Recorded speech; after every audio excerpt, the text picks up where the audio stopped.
Assalamualaikum warahmatullahi wabarakatuh. Pembahasan pada video kali ini adalah mengenai himpunan, di mana untuk video pertama ini hanya dibatasi mengenai pengertian himpunan, metode menyatakan himpunan, dan himpunan bagian. Himpunan merupakan kumpulan dari sejumlah objek yang didefinisikan secara jelas, atau kumpulan dari sejumlah objek yang terdefinisi dengan baik. Terdefinisi dengan baik atau didefinisikan secara jelas di sini berarti bahwa untuk sebarang objek, misalnya suatu benda, maka kita selalu dapat menentukan apakah benda ini termasuk dalam sebuah himpunan tertentu atau bukan. Jadi, apakah benda ini merupakan anggota himpunan yang dimaksudkan atau bukan? Objek dari sebuah himpunan atau dari suatu himpunan, selain berupa benda, juga dapat berupa hewan, buah-buahan, kumpulan orang, atau juga dapat berupa angka, huruf, dan lain sebagainya. Kita lihat contoh himpunan. Yang pertama ada himpunan bilangan bulat ganjil antara 10 dan 20. Ini merupakan himpunan karena terdefinisi dengan jelas, di mana kita bisa menyebutkan secara pasti yang mana yang merupakan anggota dari himpunan ini. Kemudian juga kita dapat mengatakan dengan pasti, misalnya apabila ada sebuah bilangan atau ada suatu bilangan, apakah ia termasuk dalam himpunan ini atau bukan. Kemudian untuk contoh yang kedua, ada himpunan nama-nama kabupaten atau kota yang ada di Provinsi NTB. Nah, ini juga merupakan sebuah himpunan karena dia terdefinisi dengan jelas. Himpunan biasanya dilambangkan dengan huruf kapital. Contoh himpunan yang tadi, himpunan bilangan bulat ganjil antar 10 dan 20 dilambangkan misalnya dengan P. Kemudian ada himpunan dari huruf-huruf vokal dilambangkan dengan misalnya B. Dan seterusnya.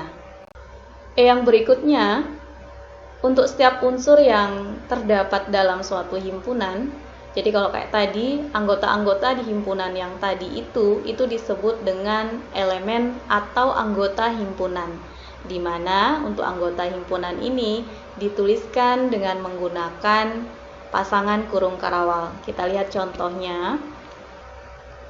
Untuk himpunan P yang merupakan himpunan bilangan bulat ganjil antar 10 dan 20, maka anggota-anggotanya dituliskan dalam kurung karawal seperti yang terlihat pada layar. Begitu juga untuk himpunan B yang merupakan himpunan dari huruf-huruf vokal.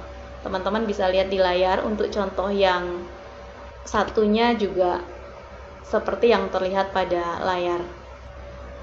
Untuk menyatakan suatu objek atau suatu benda merupakan anggota dari suatu himpunan, maka digunakan lambang seperti yang terlihat pada layar. Yang ini, sementara untuk menyatakan sebuah objek bukan merupakan anggota dari himpunan tertentu, maka digunakan lambang ini. Dibaca bukan merupakan anggota atau bukan anggota.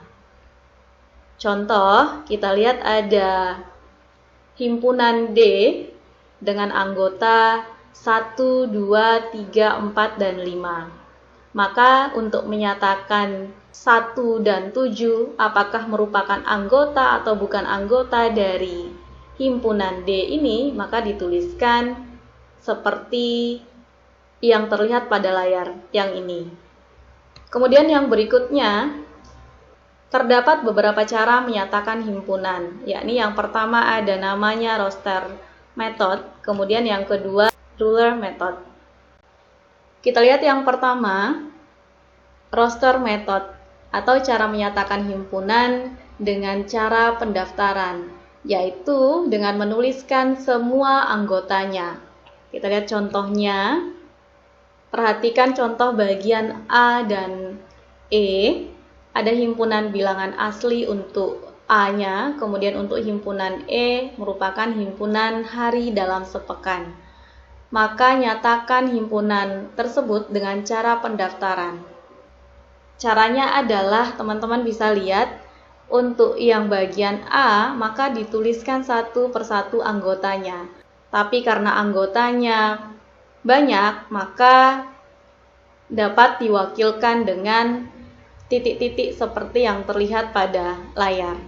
Kemudian untuk himpunan E yang merupakan himpunan dari hari dalam sepekan, karena anggotanya tidak banyak, tetap dituliskan satu persatu, yakni Senin, Selasa, Rabu, Kamis, Jumat, Sabtu, dan Minggu. Begitu seterusnya untuk contoh anggota himpunan B, C, dan D.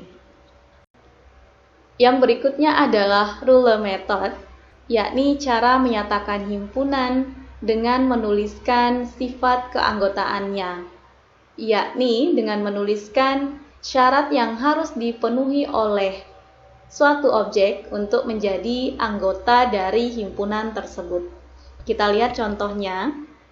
Misalnya dari 4 contoh yang ada pada layar, kita bahas himpunan B, di mana anggotanya adalah Senin, Selasa, Rabu, Kamis, Jumat, Sabtu, dan Minggu. Kemudian ada himpunan D dengan anggota 2, 3, 5, dan 7.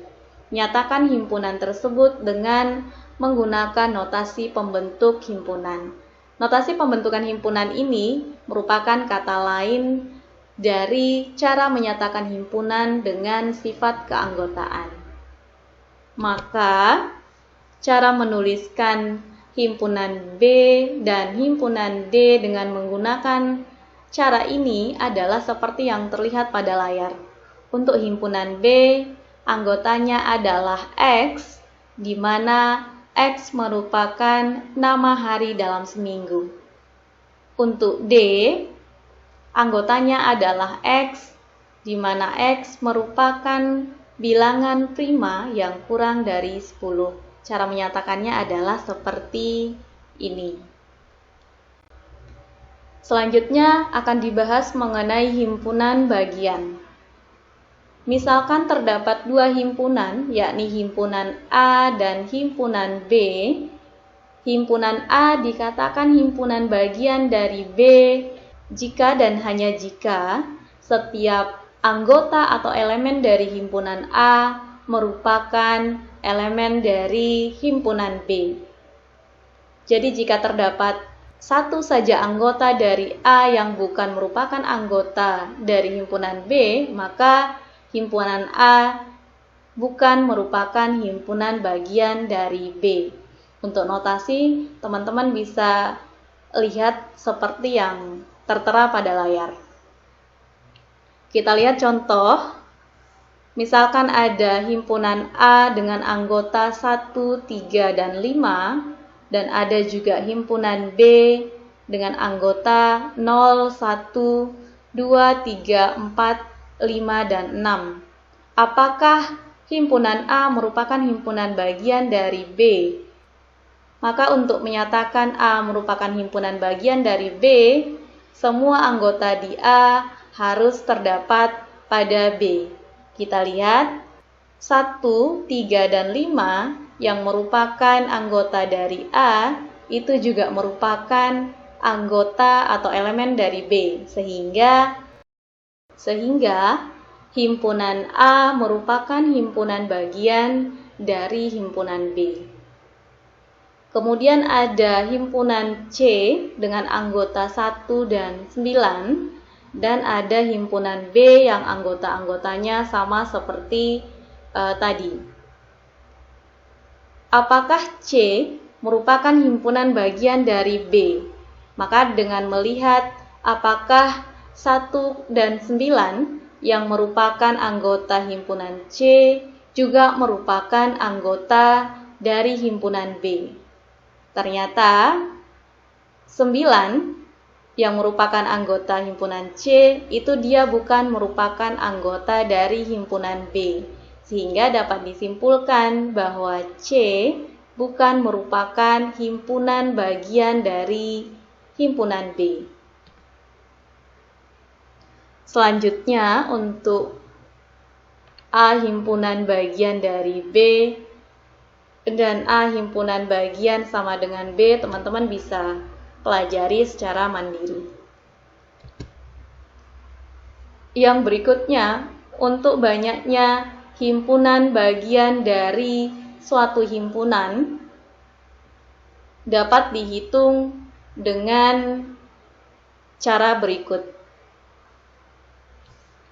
Jika anggota himpunan A terdapat sebanyak N buah, berarti anggotanya adalah sebanyak N, maka banyaknya himpunan bagian dari himpunan A adalah 2 pangkat N. Contoh, jika A-nya beranggotakan A, B, dan C, yang berarti di sini anggotanya ada 3, maka himpunan bagian dari A ada sebanyak 2 pangkat 3, yaitu 8, dengan himpunan-himpunan bagian yang dituliskan seperti pada layar yang ini. Setiap himpunan A merupakan himpunan bagian dari himpunan A itu sendiri.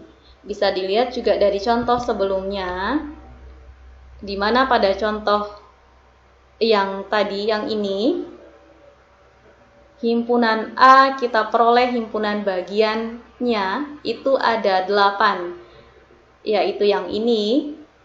Di antara 8 himpunan bagian yang terbentuk dari himpunan A ini, ada salah satu, yakni yang bagian ini, yang anggotanya A, B, C, yang berarti sama juga dengan A itu sendiri. Sehingga setiap himpunan A merupakan himpunan bagian dari himpunan A itu sendiri. Untuk contoh lain, ada suatu himpunan K dengan anggota 1, 2, dan 3. Tentukan himpunan bagian dari K yang mempunyai 1 anggota, 2 anggota, dan 3 anggota. Kita lihat jawabannya. Untuk yang 1 anggota, berarti yang ini, himpunan bagiannya. Untuk 2 anggota, yang ini. Dan teman-teman bisa lihat untuk himpunan bagian K yang mempunyai 3 anggota, yaitu 1, 2, dan 3, yang berarti ini adalah K itu sendiri. Sehingga pasti himpunan A merupakan himpunan bagian dari himpunan A itu sendiri. Sekian untuk pembahasan pada video kali ini. Untuk lanjutan pembahasan dari himpunan akan dibahas pada video berikutnya.